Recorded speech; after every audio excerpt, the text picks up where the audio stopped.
অনেকে বলতে পারে ভাই আমার তো যতই ভাজা পোড়া খাই আমার তো মেটাবলিজম হেভি ফাস্ট, আমি তো সহজে মোটা হয় না।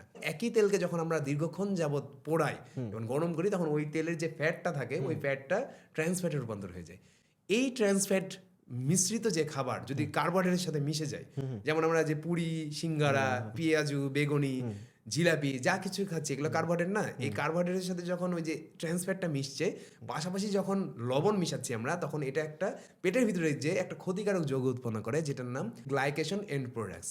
এই ক্ষতিকারক যে যৌগটা উৎপন্ন হয় এটা আবার আমাদের শরীরের ভিতরে কোলাজেন আছে, সবাই পরিচিত কোলাজেন সম্পর্কে। এখন এই কোলাজেনের ইলাস্টিসিটি নষ্ট করে দেয়। এই কোলাজেন দিয়েই কিন্তু আমাদের বার্ধক্যতা রোধ হয়। যে ব্যক্তি যত ইয়াং থাকে তার কোলাজেন তত স্ট্রং থাকে, ইলাস্টিক থাকে। কোলাজেন দিয়ে কিন্তু স্কিন, চুল, নখ, দাড়ি সবকিছুই মানে আমাদের বাহ্যিক যে গঠন, সৌন্দর্য, এটা পুরোপুরি ডিপেন্ড করে কোলাজেনের উপরে। কোলাজেন ক্ষতিগ্রস্ত হচ্ছে এখানে কোনো না কোনো দিক দিয়ে, কিন্তু সে ক্ষতিগ্রস্ত হবেই। আমরা যখন প্রায় 16 ঘন্টা না খেয়ে আছি তখন আমাদের বডি কিন্তু ক্যাটাবলিক স্টেটে থাকে, অর্থাৎ আমাদের মাংসপেশি এবং চর্বি দুইটাই ক্ষয় হতে শুরু করে। ওই সময় বডি ডিমান্ড করে অ্যামিনো অ্যাসিড, অর্থাৎ প্রোটিন সমৃদ্ধ খাবার, হেলদি ফ্যাট এবং কমপ্লেক্স কার্বোহাইড্রেট। এগুলো তিনটা মিলিয়ে আমাদের বডি কিন্তু মাসেলগুলোকে প্রিজার্ভ রাখে আমাদের শরীরের ভিতরে, এবং ও প্রত্যেকটা অঙ্গ প্রত্যঙ্গ, ভিটামিন, মিনারেলস যা কিছু আছে সব কিছুতে আমাদের বডি প্রিজার্ভ থাকে, অর্থাৎ ভালো থাকে। সেই খাবার খাওয়ার জায়গা কিন্তু কমে যাবে যদি আপনি পুরি, সিঙ্গারা, ভাজা পোড়া, জিলাপি এগুলো খান।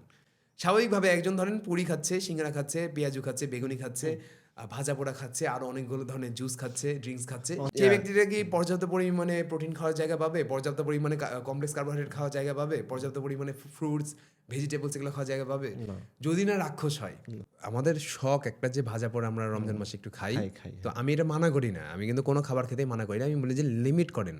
আমি নিজেই জিলাপি, সিঙ্গারা, পেঁয়াজু, বেগুনি, তারপরে আরো যত ধরনের খাবার আছে সবই খাই। আমি যেটা ব্যক্তিগতভাবে করি সেটা আমি আপনাকে রেকমেন্ড করব, যারা এই ভিডিওটা দেখছে তাদেরকে আমি এটা বলবো। আমি যত ধরনের ইফতার পার্টি থাকে সেই ইফতার পার্টিগুলোতে আমি এইসব খাবারগুলো খাই। ফ্যামিলি প্রোগ্রাম থাকে রমজান মাসে, বা কারো বাসায় আমি দাওয়াতে যাচ্ছি, ওই দিনগুলোতে আমি সব মুখরোচক খাবারগুলো খাই। অর্থাৎ সেই ফ্যামিলি যেটা অ্যাফোর্ড করতে পারে, কারণ কারো বাসায় দাওয়াতে গেছি সেখানে যদি আমি বলি যে আমি ভাই হেলদি খাবার খাবো, এটা বেমানান।